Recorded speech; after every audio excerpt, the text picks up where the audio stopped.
Bismillahirrahmanirrahim. Assalamualaikum warahmatullahi wabarakatuh. Pemirsa MTA TV, pendengar Persada FM dan MTA FM dimanapun Anda berada, puji syukur kita panjatkan kehadirat Allah Subhanahu Wa Taala yang kembali mempertemukan kita untuk kesempatan malam hari ini. Senang sekali menempatkan firman di program Mari Belajar Bahasa Arab edisi Selasa 1 Juli 2014 atau yang bertepatan dengan Rabu 4 Ramadan 1435 Hijriah. Semoga kabar baik menyertai pemirsa dan pendengar semuanya, dan sambil berbuka puasa, melanjutkan berbuka puasa setelah sholat maghrib, kami akan menemani Anda dari saat ini hingga usai kebersamaan kita jelang sholat isya nanti, kumandang adzan sholat isya nanti. Dan telah hadir di tengah-tengah kita beliau Ustadz Tamim Aziz LC-MPI. Assalamualaikum warahmatullahi wabarakatuh, Ustaz. Waalaikumsalam warahmatullahi wabarakatuh. Kabar baik, Ustaz, ya? Alhamdulillah. Lancar puasanya, Ustaz? Alhamdulillah. Alhamdulillah. Tidak kehausan, Ustaz, ya, seharian. Dan untuk malam hari ini, pemirsa dan pendengar, kita akan kembali di pelajaran kita, yakni dhamir bersambung dengan isim dhohir. Dan Anda bisa menyimak untuk paparannya nanti di buku Durusul Lughah Al-Arabiyah, begitu Ustaz, ya. Dan untuk segmen pertama kita akan simak dulu mukadimah dari Ustadz Tamim Aziz LC-MPI. Silahkan, Ustaz. Bismillahirrahmanirrahim. Alhamdulillah. Wassalatu wassalamu ala rasulillahi wa ba'd. Saudara, pada kesempatan kali ini kita akan membicarakan hal yang cukup singkat sebagaimana yang tadi disampaikan, yaitu tentang bagaimana menyambungkan isim dhamir dengan isim dhahir. Sebenarnya saudara, ini adalah bagian dari kelanjutan apa yang pernah kita bicarakan. Untuk lebih mudahnya saya akan menggunakan papan tulis, saudara. Jadi jauh sebelum ini sudah kita bicarakan tentang bagaimana menyambung isim dhamir dengan isim dhahir. Nah, saudara, saya perlu mengingatkan dulu bahwa isim dhahir itu artinya adalah isim yang bukan kata ganti. Nah, isim dhamir itu adalah kata ganti. Jadi kata ganti itu kalau kita bicara dalam bahasa Indonesia ada aku. Nanti kalau pas digabung dengan buku, saya tidak mengatakan buku aku, tapi bukuku. Meskipun bisa dipahami juga. Ya. Demikian juga buku dia, kita biasanya mengatakan bukunya.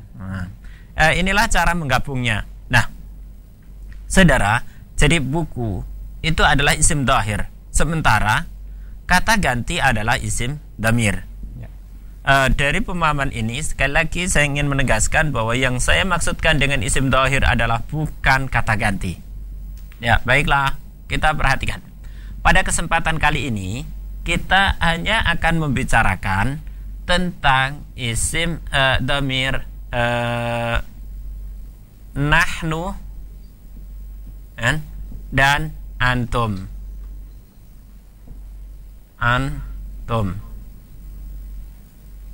Nahnu dan antum. Saudara, kenapa kita hanya membicarakan tentang ini?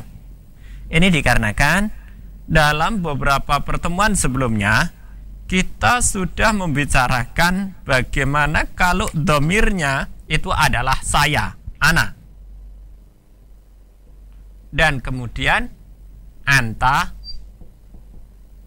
kemudian anti, juga kemudian huwa dan hiya. Saudara, ana, anta, dan anti serta huwa dan hiya, dhamir ini bagaimana menyambungnya sudah pernah kita pelajari. Nah, sekedar mengingatkan, kalau saya punya kata benda isim, misalnya qalamun,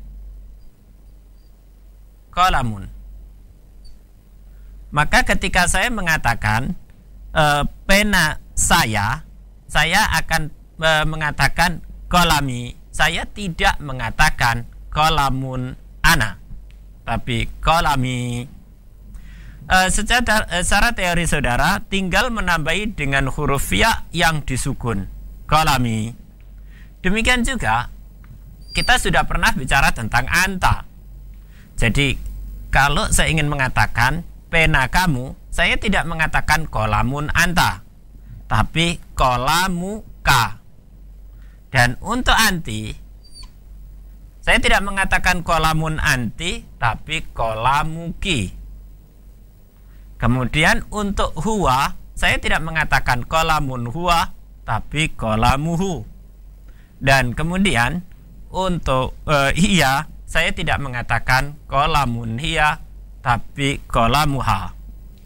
Jadi saudara, nanti kita ketemu dengan kolami, dan kemudian kolamuka dan kolamuki, kemudian kolamuhu dan kolamuha. Ini adalah pelajaran yang telah lewat.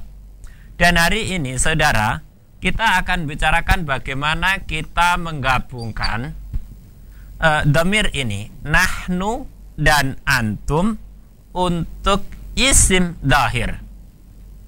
Bagaimana? Perhatikan, kalau saya punya kata kolamun, yang saudara semuanya tahu artinya adalah sebuah pena. Kalau saya ingin mengatakan pena kita atau pena kami, saya tidak mengatakan kolamun nahnu. Anda tahu nahnu itu artinya kita atau kami. Tapi kita tidak boleh mengatakan kolamun nahnu. Yang mungkin adalah kita mengatakan kolamuna. Kolamuna. Jadi kata na ini adalah isim dhamir. Na, kolamuna. Kemudian kalau misalnya kita mengatakan rumah kami, maka sekali lagi, atau rumah kita, saya tidak mengatakan baitun nahnu, tetapi baituna.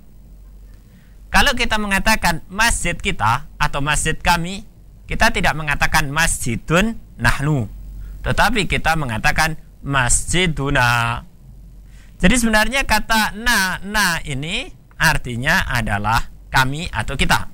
Itulah makanya kita sering mengatakan Rabbunallah, ya Rabbana. Ya, itu na di belakang artinya adalah kami atau kita. Sekali lagi, ini adalah dhamir yang disambung dengan isim dhahir. Selanjutnya, selain bicara tentang nahnu, dalam kesempatan malam ini kita bicara tentang antum. Kalau saya punya pena, antum itu artinya adalah kalian laki-laki. Saya punya sebuah pena dan saya ingin mengatakan pena kalian. Saya tidak mengatakan kolamun antum, tetapi saya mengatakan kolamukum. Kolamukum. Perhatikan perubahan dhamir ini, kalamukum. Kalau saya mengatakan rumah kalian, saya tidak mengatakan baitun antum, tapi baitukum. Perhatikan ujung ini, kum. Ya. Jadi kalau saya mengatakan guru kalian, saya tidak mengatakan mudarrisun antum, tapi mudarrisukum. Nah, saudara, kita tahu bahwa ini telah terjadi perubahan. Ya. Dan bagaimana dari nahnu menjadi na di ujung isim, dan antum menjadi kum di ujung isim. Saudara, ini mengharuskan kita untuk memahami bahwa sebenarnya kata ganti atau isim dhamir ini ada yang munfasil dan ada yang muttasil.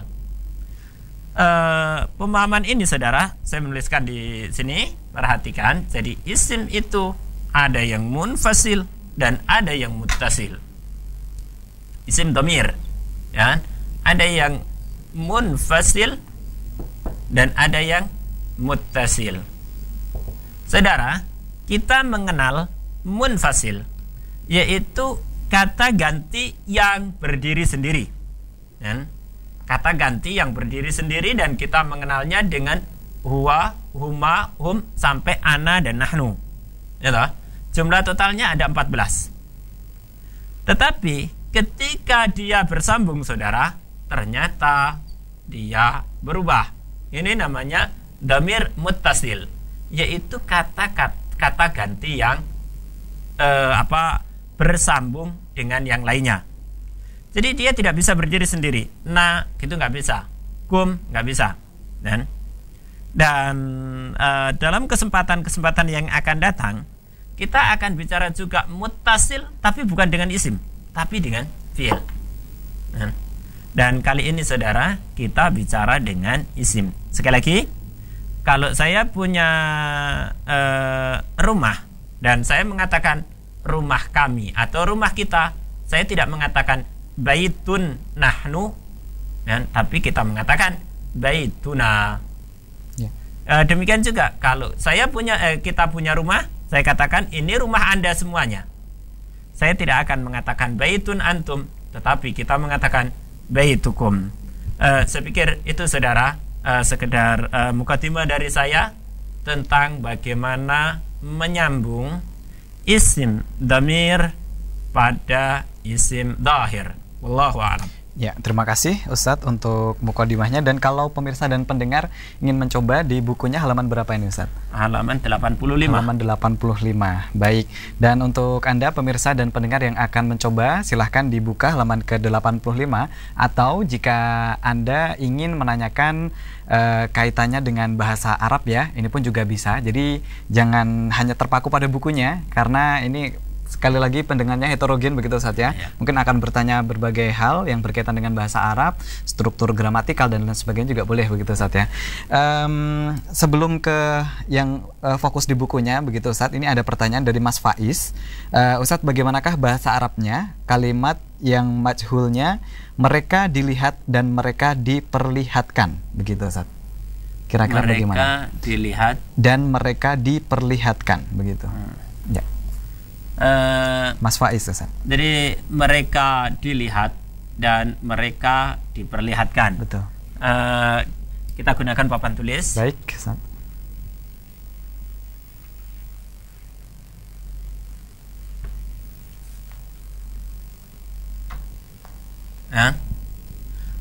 Mereka dilihat dan mereka diperlihatkan. Kata ini, kata melihat. Nah, ini kata melihat. Ternyata ada banyak hal yang bisa diungkapkan yang diantaranya adalah kata nadara. Nadara, tetapi nadara ini membutuhkan kata ila. Nadara membutuhkan kata ila. Ini nadara. Kemudian kata yang lain adalah kata yang mungkin adalah ra'a.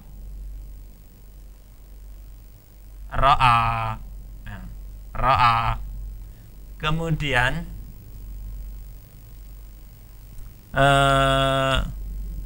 kata yang mungkin juga dimunculkan selain ra'a adalah kata syahada dengan syahida itu, tapi artinya lebih pada kesaksian syahida. Tapi coba kita lihat dengan kata nadara misalnya. Kalau mereka dilihat, itu bisa jadi nudhira ilaihim, begitu ya. Atau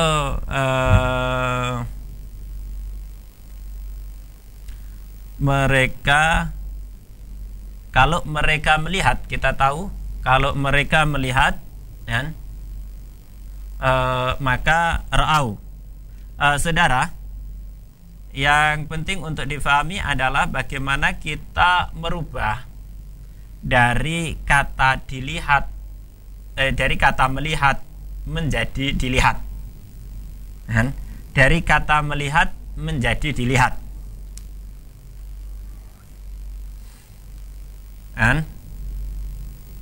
kata ra'a, saudara, ini artinya melihat. Tetapi ketika dilihat, dia berbunyi ru'iya. Ru'iya, dilihat. Nah, tentang bagaimana ini nanti naibul fa'ilnya, nanti insya Allah, karena jam yang digunakan di sini ternyata terputus, nanti insya Allah dalam pertemuan mendatang, karena kita juga bicara tentang dhamir yang bergabung dengan fi'il nantinya. Jadi ini ru'ya. Jadi ra'a itu melihat, ru'ya dilihat. Dan kemudian yang tadi diperlihatkan, memperlihatkan itu ara.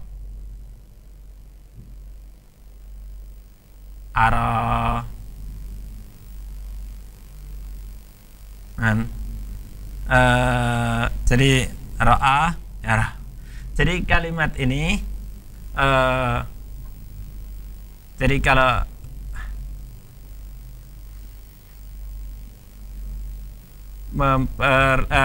memperlihatkan,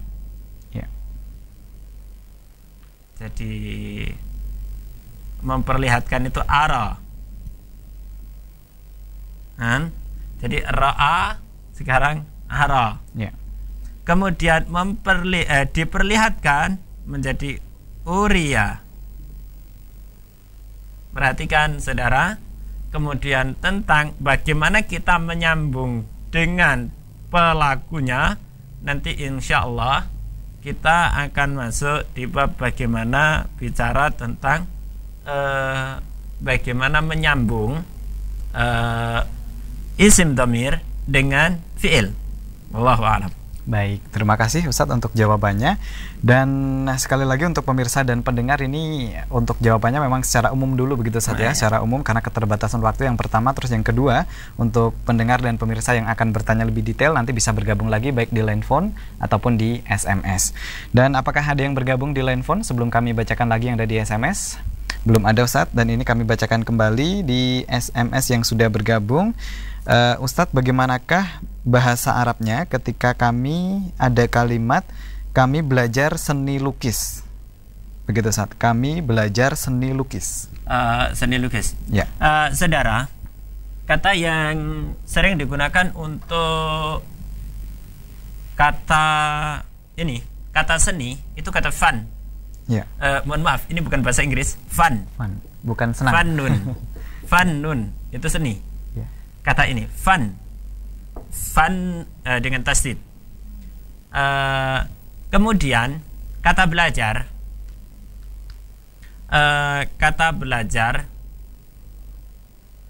belajar itu ada belajar, ada berlatih. Nah, saya tidak tahu apakah yang dimaksud ini belajar atau berlatih. Kalau konteksnya melukis mungkin berlatih. Berlatih. Ya, itu akan lebih tepat. Makanya. Ya. Kalau begitu tadi kalimatnya saya belajar atau kami belajar? Kami berlatih seni lukis. Kami ini kita akan mengatakan tadarrabna.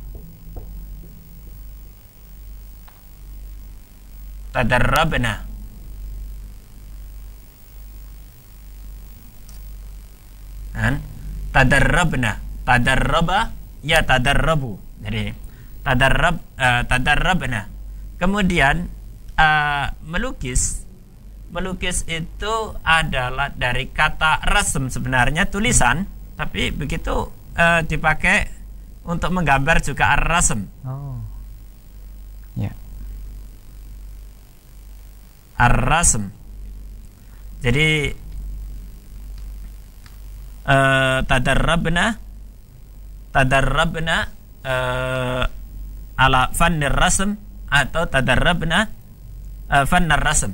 Wallahu a'lam. Jadi ada kata itu kalau hanya belajar maka ta'allamna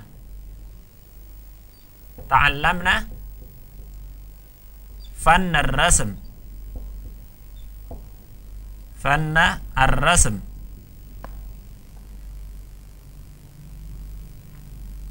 Jadi kami belajar seni gambar begitu ya. Ya. Ta'allamna fannar rasm. Sekali lagi sesuai dengan yang ditanyakan, ta'allamna, kami belajar fannar rasm. Fannar rasm yaitu apa? Seni lukis. Seni lukis atau seni menggambar gitu saatnya. Baik, demikian untuk yang bertanya. Kemudian apakah ada yang bergabung di line phone 0271664748 661748? Kelihatannya belum ada yang bergabung. Kami bacakan lagi Ustadz yang bertanya di sini. Ustadz, bagaimanakah sebentar meloncat Ustadz. Ustadz, bagaimanakah ketika kaitannya dengan yang dibahas malam hari ini ketika kami memperkenalkan diri, yakni namaku bukan nama aku, alamatku bukan alamat aku, dan sekolahku bukan sekolah aku. Dalam bahasa Arab itu bagaimana begitu? Ya, saudara, ya. Kata aku pertamanya adalah ana. Ya. Ana. Tapi itu kalau berdiri sendiri, saudara. Yang tadi saya katakan sebagai dhamir munfasil, ana, saya, bisa berdiri sendiri, ana. Tetapi ketika bersambung dengan isim, dan kita bicara tentang kepemilikan, maka ana ini menjadi huruf ya saja. Jadi kalau nama itu ismun, kalau nama saya ismi, bukan ismun ana, ismi. Kemudian kalau saya mengatakan alamatku, alamat, ya. Maka alamat itu unwan. Saudara, kata unwanun, kalau untuk kita perkenalan, unwanun itu artinya alamat. Tetapi nanti kalau untuk buku, unwan itu judul. Sesuai konteksnya, Ustaz, sesuai konteksnya. Baik. Unwan itu nanti judul. Kalau kita bicara ma unwanul kitab, apa judul kitab? Apa judul buku?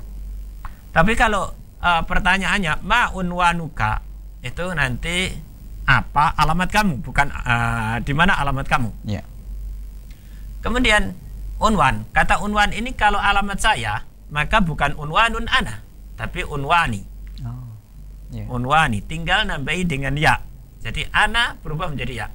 Demikian juga kalau kemudian sekolah saya, saya tidak mengatakan madrasatun ana, tapi madrasati.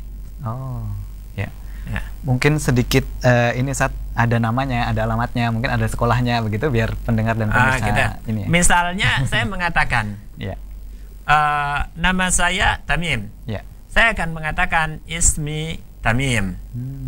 Sebenarnya ini mudah sekali, saudara, untuk mengenalkan diri pada orang lain, pada teman-teman gitu ya. Apa susahnya untuk mengatakan ismi Tamim? Dan kebetulan kata ism ini, saudara, masuk di dalam bahasa Jawa, begitu toh? Iya. Asmanipun sinten. Asmanipun. Keparing asmo sinten. Kira-kira begitu ya. Ismi. Ismi Tamim. Kemudian kalau saya mau mengatakan saya tinggal, biasanya saya tidak mengatakan alamat saya di sini, tapi saya tinggal di ini. Saya akan mengatakan askunu, saya sedang tinggal di Jalan Ahmad Yani, fi Syari Ahmad Yani, fi Syari Ahmad Yani, Pabelan. Kemudian kalau sekolah saya, itu kan bukan sekolah saya, tapi saya bersekolah. Saya belajar, saya akan mengatakan adrusu fi Jamiat Muhammadiyah.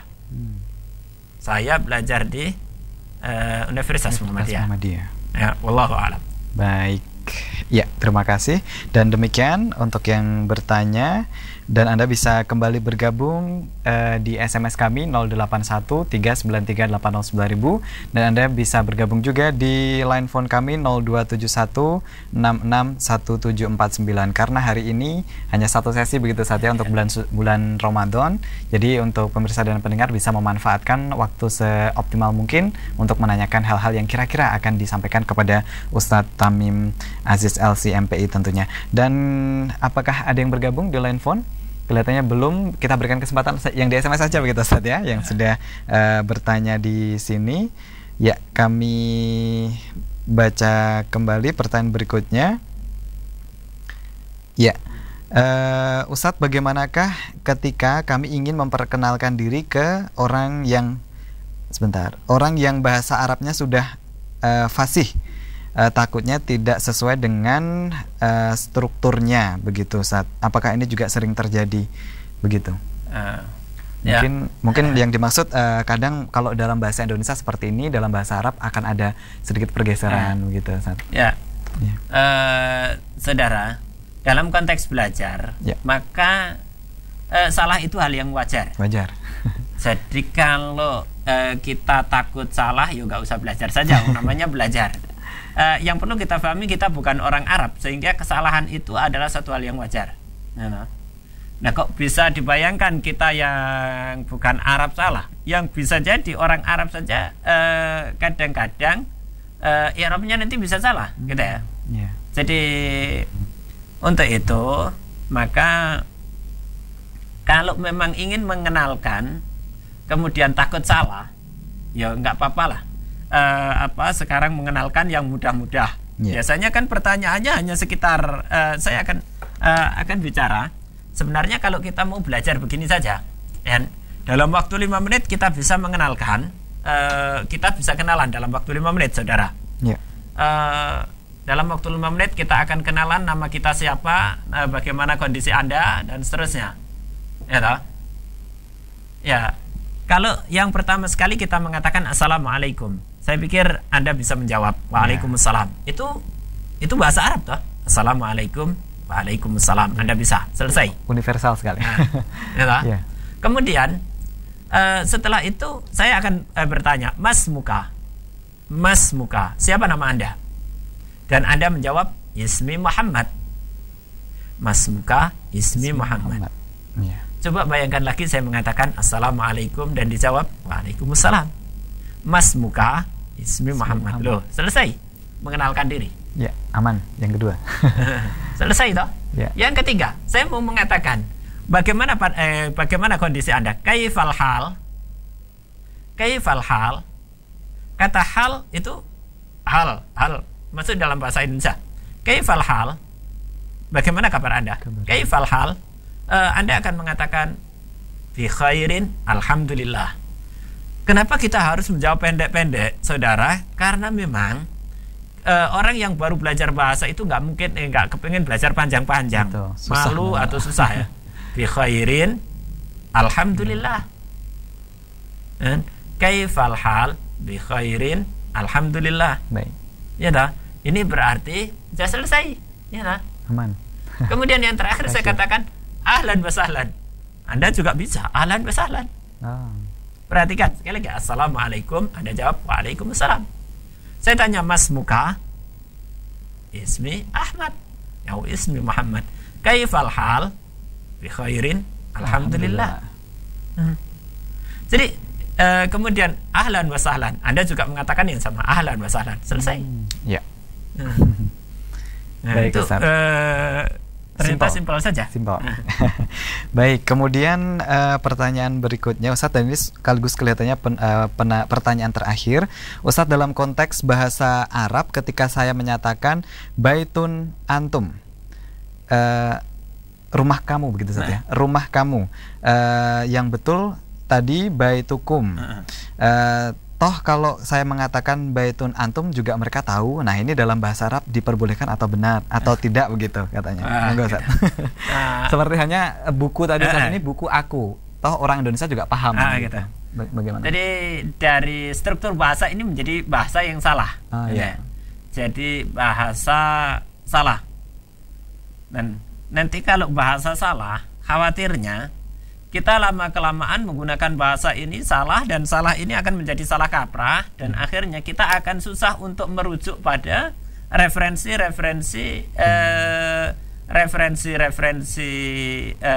sudah dibakukan umat Islam gitu ya. Apalagi sebagai Muslim kita harus kembali kepada Quran. Jangan-jangan di Quran kita nggak tahu Rabbun antum, adanya Rabbukum, Tuhan kalian, bukan Rabbun antum, bukan Tuhan antum, bukan. Nah, disinilah kita nanti lama kelamaan ketika kita tidak menjaga ini, maka yang muncul adalah kesulitan untuk memahami teks-teks syariah. Yeah. Baik itu Quran maupun sunnah. Jadi yang tepat adalah bagaimana kita belajar tata bahasa dan kita mengatakan baitukum, bukan baitun antum. Iya. Rabbi wa rabbukum, bukan rabbun ana wa rabbun antum. Iya. Wallahu a'lam. Baik, karena bahasa selain konteks ada struktur yang harus dipakemkan begitu Ustaz ya. Iya. Dan itu tadi sebagai pertanyaan terakhir, dan menarik sekali Ustaz, hari ini pertanyaannya beragam. Semoga ini menambah referensi berbahasa Arab kita. Masih ada waktu 1 menit sebagai penutup, barangkali akan disampaikan Ustaz, monggo. Ya. Sekali lagi masalah penjagaan ini, penjagaan tata bahasa. Ya. Jadi memang dulu sebenarnya di dalam bahasa Arab itu tata bahasa baru kemudian dibukukan itu di masa-masa di masa-masa setelah sepeninggal Rasulullah sallallahu alaihi ya dibukukan. Tapi teorinya itu kan sudah ada. Artinya apa? Bahwa untuk masalah ini, untuk tata bahasa itu kan sebenarnya mengalir bersama bahasa itu sendiri. Betul. Hanya kemudian ketika Islam masuk ke dalam beberapa wilayah yang bukan asli Arab, maka kemudian tata bahasa ini menjadi penting. Yeah. Ya, untuk itu ketika kita belajar bahasa Arab sementara bahasa Arab itu bukan bahasa kita, maka kita harus mengikuti tata bahasa. Persis dengan itu bahasa Indonesia kita sudah bisa bahasa Indonesia, tapi orang lain yang tidak bisa bahasa Indonesia harus belajar tata bahasa Indonesia. Jangan-jangan nanti kebalik-kebalik kayak bahasa Inggris atau antara orang Arab belajarnya dipikirnya tata bahasanya sama dengan Arab, orang Inggris dipikirnya tata bahasanya sama dengan Inggris, nanti kebolak-balik gitu ya. Wallahu a'lam. Baik, terima kasih Ustadz untuk simpulannya. Begitu juga untuk warga asing yang ingin belajar bahasa Indonesia harus punya KBBI juga, begitu Ustadz ya, sebagai pedomannya. Baik, terima kasih Ustadz untuk waktu dan ilmu yang diberikan. Semoga di lain kesempatan dipertemukan lagi. Selamat beraktivitas yang lain Ustadz, semoga sehat selalu. Assalamualaikum warahmatullahi wabarakatuh. Waalaikumsalam. Ya, pemirsa dan pendengar dimanapun Anda berada, saya sudah kebersamaan kita dengan Ustadz Tamim Aziz LC MPI untuk program Mari Belajar Bahasa Arab. Dan sekali lagi untuk bulan Ramadan kami hanya hadir di 1 sesi. Dan terima kasih untuk perhatian Anda, mohon maaf atas segala kekurangan. Kami undur diri, wassalamualaikum warahmatullahi wabarakatuh.